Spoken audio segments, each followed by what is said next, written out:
Hi everyone, I'm Kennan. I'm Filippo. And today we're surrounded by Porsche 981s. This is a Boxster Spyder. And this is a base Boxster. And this car is worth 3 times as much as that one. And today we're going to answer the question, is the Boxster Spyder really 3 times better than the base Boxster? Let's find out.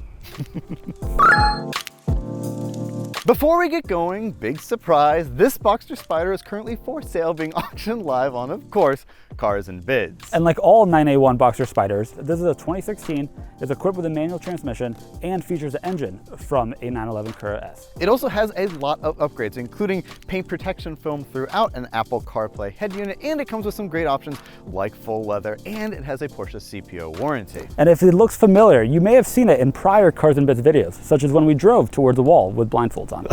It belongs to Sam, who's been on a lot of our videos and is a friend of the channel. And if you've been in the market for a Boxster Spyder, after you finish watching this video, click the link in the description below where you can head to the live auction of this one, where you can bid on it and buy it, only on Cars and Bids. Kennan, you are the Porsche aficionado, let's say. That's a strong phrase for me. I'm a Ferrari and BMW guy at my heart, but I love this car. All right, why is this special? There are a lot of reasons. So the big reason that people think these cars are special is it's the convertible version of the GT4, which is kind of right, but kind of not. Okay. It was the first time Porsche actually took a 911 engine out of Carrera S and put it in the middle of a Boxster. So finally, a Boxster had a 911 engine, a real engine. They also only equipped this car with manual transmissions, which is a big deal, and it's kind of the sweet spot. The previous generation Boxster Spyder didn't have all that much power. It looked kind of weird. It looked a lot, and of course it had a notoriously annoying roof. Now I'm not saying this roof isn't annoying, it continues that great tradition, but you don't have to build it with this car. Yeah. It just kind of comes up. But critically, this car, unlike the GT4, has the GTS suspension, so it's a little bit more road focused, less track focused, which kind of fits it. It's a convertible, so it's definitely nice. But they didn't make a whole lot of these cars. It was a pretty limited production car. They only produced it for a single model here in the US. I don't think people really realize how special this car is. But even more than all of that, it drives so great. It's perfectly balanced. On our track day, famously, it was the fastest car of the day because our friend Sam could just cane it with absolute confidence. And that's the thing I love the most about this car. It just gives you confidence. It's a perfect cross-section of everything. Fast, reliable, fun to drive, special, everything. Can't 80% of that be said for that car too? That's the interesting thing. So I'm really curious about this car because, like we talked about, there's a big price differential here. This is probably about 30 grand. That's 80 to 100-ish. So call it 3x the price. Which, to be honest with you, as much as I love that car, it's the reason I don't want to buy it. I don't want to spend that kind of money on a car right now. But But you could get something similar for 30. Well, what does the base Boxster DNA feel like? We'll find out how it feels. But you gotta imagine, same chassis. Yeah, that has an upgraded suspension, but how much of a difference does that really make? Is it 60 grand's worth? Is it 60 grand's worth? The other big question, of course, is the engine. I mean, this Boxster, the base Boxster, does a 2.7 liter flat six, 265 horsepower, 206 pound-feet of torque. And this has a 7-speed PDK. 7-speed PDK. That car has notably more power. Yes, that car has 375 horsepower and 310 foot-pounds of torque. And of course it has the engine from a 911 Carrera. So it's a big jump in power. Yeah. Granted, it's only offered with a 6-speed manual, no PDK available for the Boxster Spyder. Yes, but they are very different in terms of performance. Yeah. We should have a race. Let's have a race. Let's go.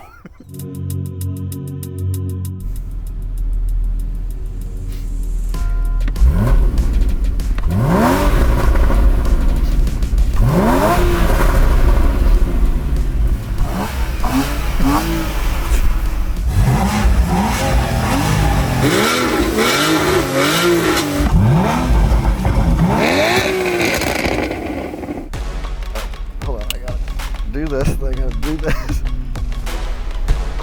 God, he's already has the top up and not even out. That was easy. Grab it from the middle. Go down. Put it in. It's down. Like so. Close it. I gotta find the release in here.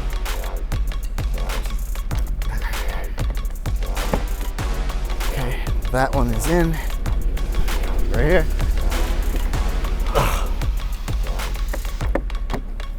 That one again. And then I hit the top up button. I think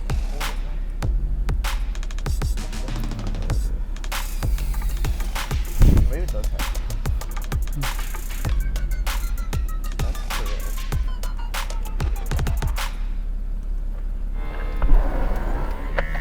Be in position 2. There. Close. Close. It's not all about speed. Well, I won that race, that's for sure.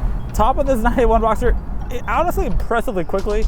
The top operation on that Boxster Spyder is stunningly difficult. And Kennan knows how to do it and was doing it incredibly efficiently. That is a major upside of that car, and honestly, major upside of this car is just how fast that this top operation is. It's kind of unexpected. But let's drive around. This is 981. This is a PDK one. Not a stick, unfortunately. But the PDK honestly is really good. It's responsive, shifts incredibly quickly. On downshifts, does a great little blip that just sounds really cool. The downside, of course, is that it's not a manual. It's not quite as engaging. But for an automatic, it's easily the best automatic. Everybody says that always, and it's true. It is truly exceptional. First impressions on this car. One, you feel immediately at home in it. Anybody could get in and feel confident. The steering is really well weighted. The chassis is incredibly responsive. You feel at home immediately. You know exactly where the corners are. You know where you are. You're in like a very beautifully cocooned seating position, not uncomfortable, just excellent. And it just drives really nicely immediately. Suspension on this specific one is a little rough. Actually, notably rougher than I thought it would be for the base model. Not supposed to be as sporty as some of the upper trim, but the upside of that is that it corners really flat. It's incredibly predictable. It shrugs off bumps sufficiently well for sporty driving, and it's legitimately enjoyable. I hear Kennan's Boxster Spyder behind me, and it sounds absolutely incredible. And I'm excited to drive that car next. But this car's great. You know, it's the definitive sports car for a reason. Porsche makes the best sports cars. And it's what everybody says, and it's actually kind of true. That downshift is incredibly snappy. Power is one thing that's kind of interesting in this car. The 265 horsepower, 206 pound-feet of torque, something like that. It's not fast. As you get up to speed, it keeps picking up speed. It does that really nicely. But there's no like huge shove off the line. It picks up speed nicely, and it keeps picking up speed. And it just keeps going, and that's wonderful. However, it isn't fast. It just doesn't have the power to be fast, and that's a little bit disappointing. What that does mean, though, is that it's actually perfectly suited for taking great curvy roads on a nice drive. You're not going to be going that fast. You do have to push it a little bit. The PDK is very happy to have you push it and shift and listen to what you tell it to do. But you do lose a little bit of the engagement, and you kind of expect a little bit more speed, a little bit more performance than there actually is in this car. But it handles phenomenally. Not doing a ton of that on these roads specifically, but it just... the chassis is incredibly composed and quite predictable. You can kind of put power in whatever. The suspension, despite its a little bit of harshness, handles it well. I'm excited to drive the Boxster Spyder to see how that improves on it even further. It's quite predictable. It's quite responsive without being like aggressively so. It's not twitchy. It's not beating you up constantly. It's just easy to drive in a really fun way. And in a very confidence-inspiring way, to be honest. And when you have momentum, maybe you don't need that much speed, and you can maintain great momentum in this car. Beyond that, it's comfortable. The interior is a great mix of modern without being too modern. There's a touchscreen. I can looking at a map in my instrument cluster. Everything feels really, really nice, but it's also not just a touchscreen. They're physical buttons. It's not all hidden menus on a giant screen. It's just an excellent combination of it being modern. It doesn't feel dated. The materials are excellent, much better than in the last 987 that I drove. It's just a really nice interior, and it's what a sports car convertible interior should be.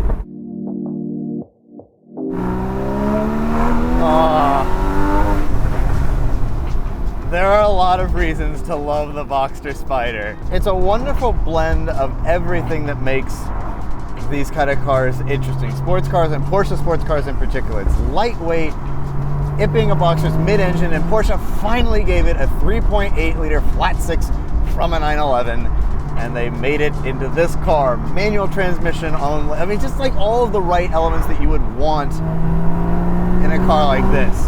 It's also rare. Porsche only built 2,486 for the entire world, and of those, only 829 came to North America, so even less to the United States specifically.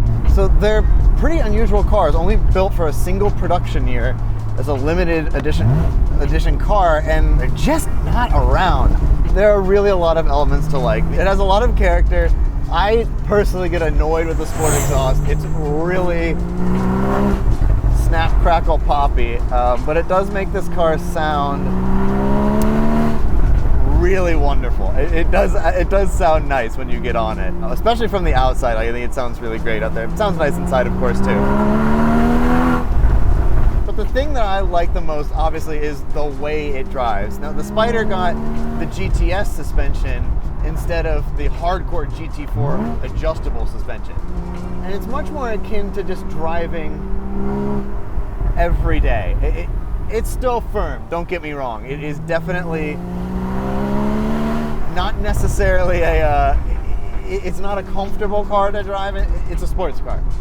And it's built to be more like a sports car. It definitely gives you great road holding, but it's focused on handling, it's less focused on comfort. So that said, it is certainly pretty livable. But I think the best aspect of really any Boxster is the way it handles. And the Spyder is just so neutral and compliant, and it really makes you feel like a rock star. You feel like a total hero. It's so easy to carry big speed with this car.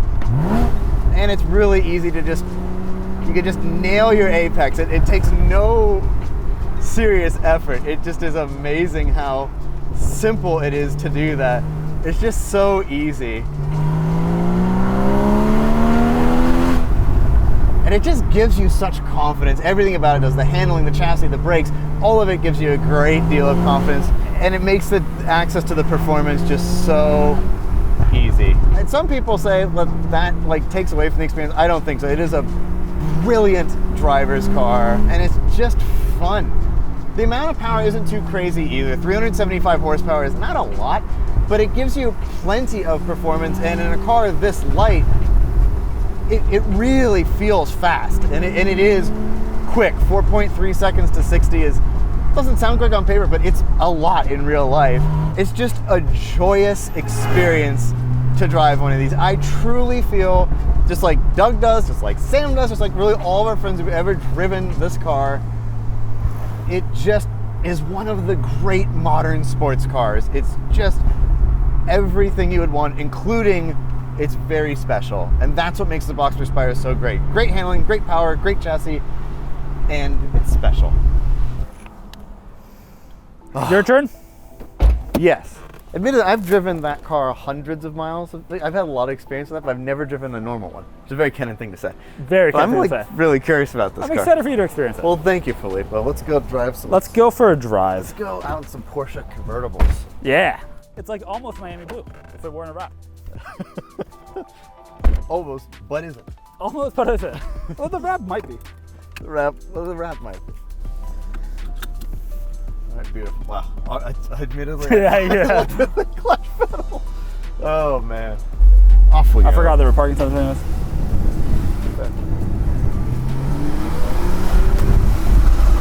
Oh, I heard you in the Boxster Spyder pulling up behind me many times. That sounds good. This sounds. I'm gonna leave the sentence at that. This sounds. Sounds. It makes a sound. Oh, I'm gonna hate this drive, aren't I? Yeah. Thank goodness we're behind a Subaru Crosstrek. This was a rental, and we found a Boston CD in the glove box. That's what's playing right now. All right. Wow, right away, yeah, it lacks power. It lacks power. Just very noticeable right away. Very noticeable. It's 100 horsepower down on the Boxster Spyder. Quite a bit. And 375 is not a huge number. No.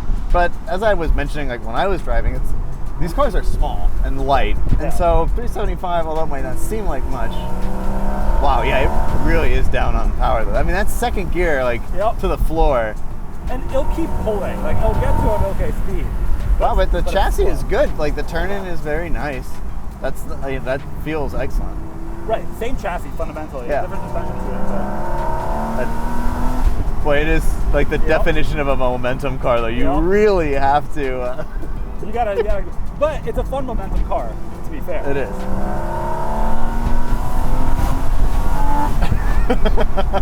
Because the chassis is excellent. Yeah. It handles phenomenally.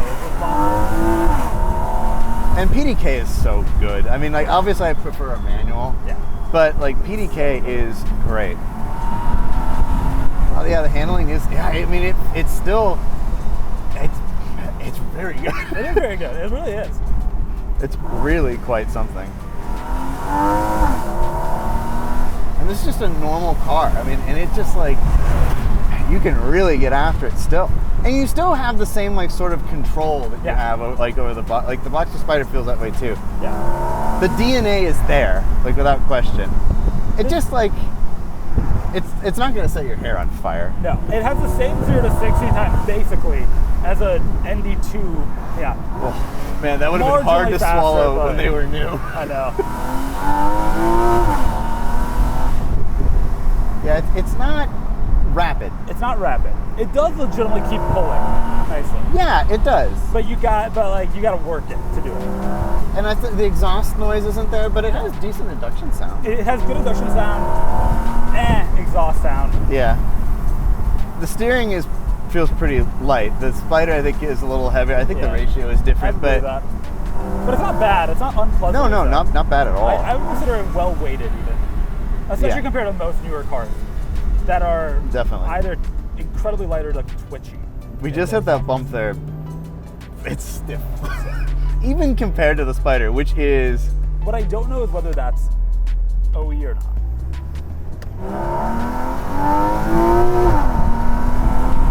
PDK is phenomenal. PDK is It's not the so joy good. of a manual, but it's a great transmission. Like, you're going to drive this every day, which realistically, this is better at it than the Spyder. 100%. Top goes up, man.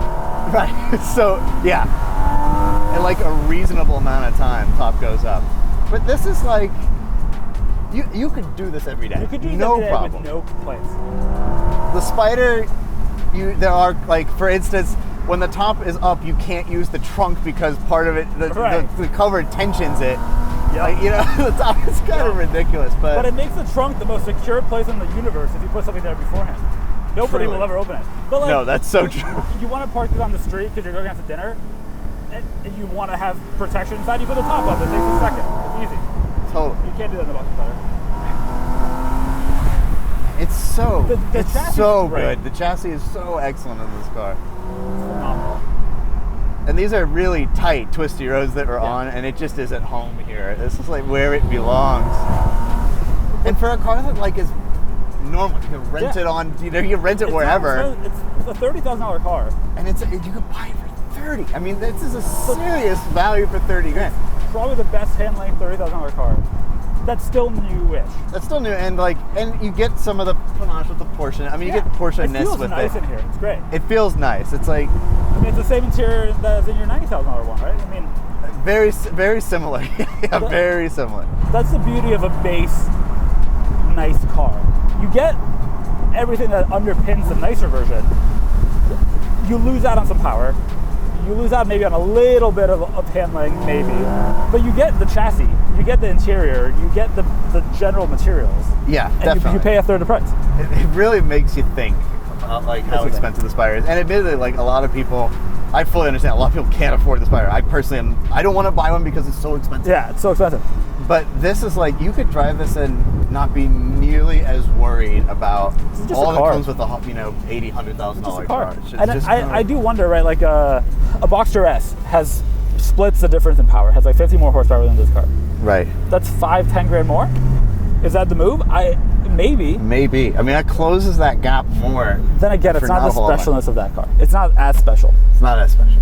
My turn. Let's go. Your turn. Ugh.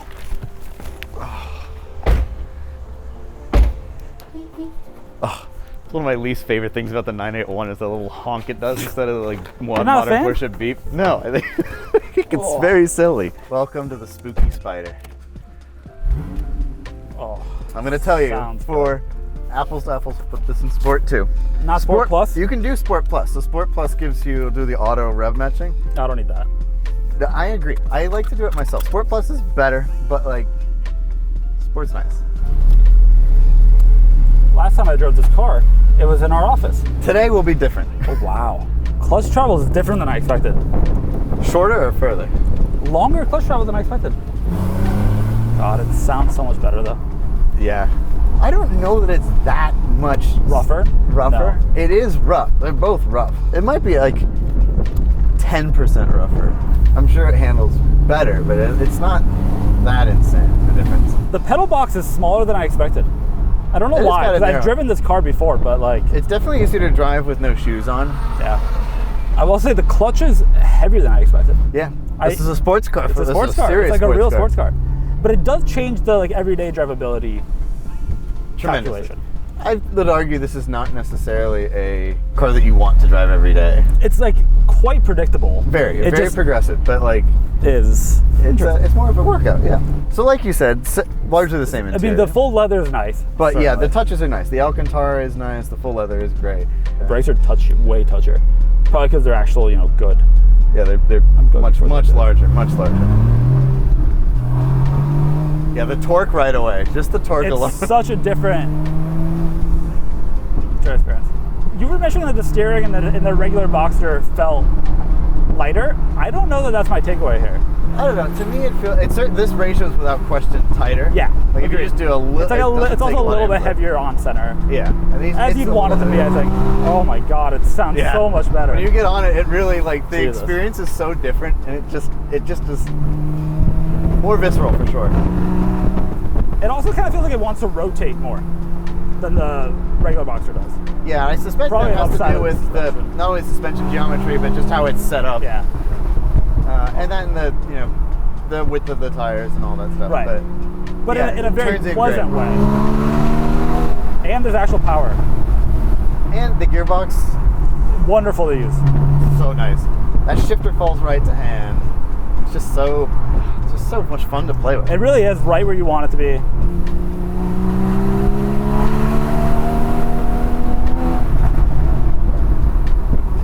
To be honest, I don't know. There's certainly some rotation differences. The engine is the real differentiator, though. Yeah, it makes its presence very known. Which is both a little notch for the regular one of you're getting the same, very similar at least dynamics. You really are. I'm stunned at how much of that really comes You don't get through. that. You don't get that, no. You don't get the noise. But the dynamics in terms of how it handles are. I mean, it makes sense, of course. It's the same basic car underneath. Yeah. But you would expect the chassis tuning to be worlds different for a $50,000 difference, $50,000 to $60,000 difference between the two cars. Right. It goes to show how high the bar of the base Boxster actually starts. It's stunningly high. It is really impressive. But the engine. Yeah, it would be hard to have spent that money new on that kind of power and had the same 0 to 60 time as an ND Miata. Right.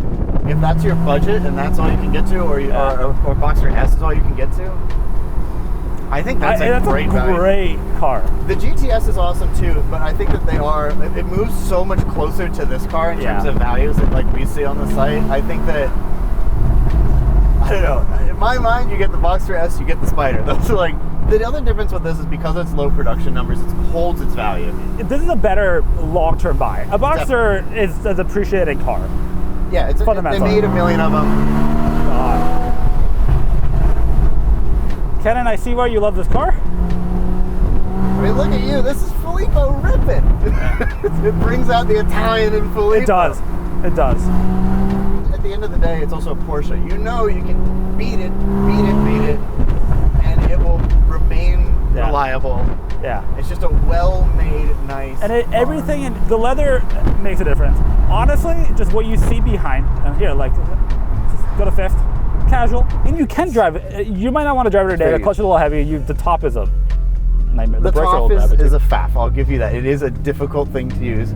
You get used to it, but compared to a car with a normal top, it's dang, nice if I didn't have to do 20 things to put the top up. It's a compelling car. Bleep, great car. I totally agree.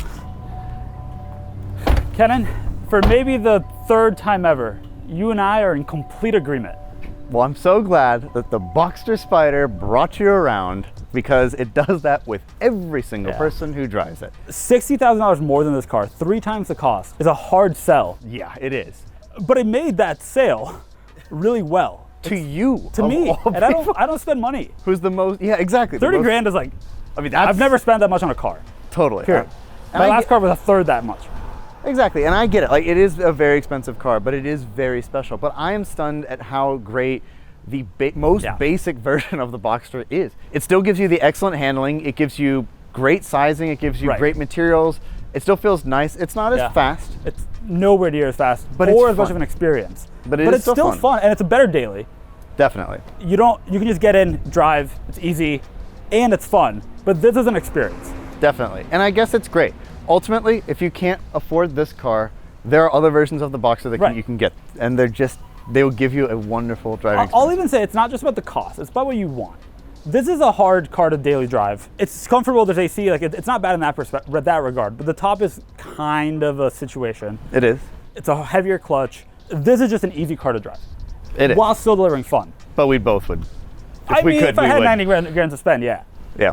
And so there it is. Ultimately, yes, the 981 Boxster Spyder is worth the premium over the standard car. I don't get it. But if you can't quite get there, you can get into a different Boxster and it will be a whole lot of fun. And you can buy those and a whole bunch of other Porsches, of course, on Cars and Bids. Carsandbids.com. Thank you all so much for watching, and we'll talk to you soon. Goodbye.